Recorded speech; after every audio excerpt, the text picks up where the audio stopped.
وہ ایک جوان ہے جس نے اسلام قبول کیا تو قرآن پڑھنے لگا، اور قرآن پڑھتے ہوئے اس آیت پہ جب پہنچا کہ جو حق چھپاتے ہیں، کتمان حق کرتے ہیں، اولئک یلعنہم اللہ، وہ ہیں جن پہ اللہ لعنت کرتا ہے، ویلعنہم اللائنون، اور ان پر لعنت کرنے والے لعنت کرتے ہیں۔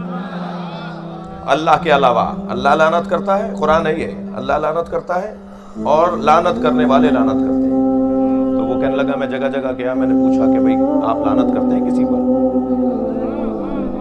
تو کہنے لگا میں پہنچا فلاں کے پاس کہ قرآن میں آیا ہے کہ اللہ ان لوگوں پہ لعنت کرتا ہے جو حق چھپاتے ہیں، اور لعنت کرنے والے لعنت کرتے ہیں جو حق چھپاتے ہیں۔ تو آپ کسی پہ لعنت کرتے ہیں؟ کہنے لگا نہیں، توبہ توبہ، ہم کسی پہ لعنت نہیں کرتے۔ کہنے لگا میں جہاں گیا سب نے کہا ہم لعنت کسی پہ نہیں کرتے۔ پھر میرے ایک عیسائی دوست نے کہا کہ ایسے جاؤ ویسے جاؤ، ایک سینٹر تمہیں نظر آئے گا، وہاں بھی کچھ لوگ نماز پڑھنے آتے ہیں، وہ لوگ بھی ایک اسلامی مسلک اور مکتب ہے۔ تو کہنے لگے جب میں وہاں گیا تو میں نے دیکھا کہ وہ ہاتھ کھول کے نماز پڑھ رہے تھے، مٹی کا ٹھیلا انہوں نے سامنے رکھا ہوا تھا، اور میں بھی ان کے ساتھ ہاتھ باندھ کے کھڑا ہو گیا۔ تو ایک تو یہ کہ نماز میں ان کے ساتھ ہاتھ باندھ کے کھڑا تھا، نماز کے بعد انہوں نے مجھے کچھ نہ صرف مجھ سے ناراض نہیں ہوئے بلکہ میرے لیے پذیرائی کا اہتمام کرنے لگے، میرا بڑا احترام ہوا، بڑا میری عزت ہوئی کہ میں نے پوچھا آپ لوگ کون ہیں، کیا کہلاتے ہیں؟ انہوں نے کہا جی ہم شیعہ کہلاتے ہیں۔ کہنے لگے مجھے ایک سوال کرنا ہے کہ آپ کسی پہ لعنت کرتے ہیں؟ تو انہوں نے کہا کہ جی ہم تو نماز مکمل کرتے ہیں تو حسن نماز کو لعنت کہتے ہیں جی۔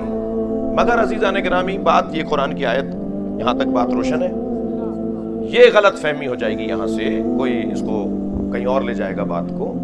ہم اپنی عبادت کو محدود کر ثواب محدود نہیں کرنا چاہتے، ہم کسی کا نام نہیں لینا چاہتے جی۔ سنی بھائی بھی بیٹھے ہوئے ہیں، غلط فہمیاں ہو جائیں گی، ہم کسی کا نام لے کر عبادت محدود نہیں کرنا چاہتے، ہم سیدھی سی بات کرتے ہیں کہ جو بھی لعنت کا مستحق ہے یا اللہ اس تک پہنچا دے۔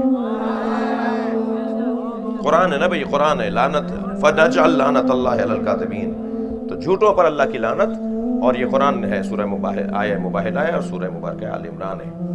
تو یہ بات روشن ہو گئی کہ یہ اس طرح سے قرآن میں لعنت سے متعلق بھی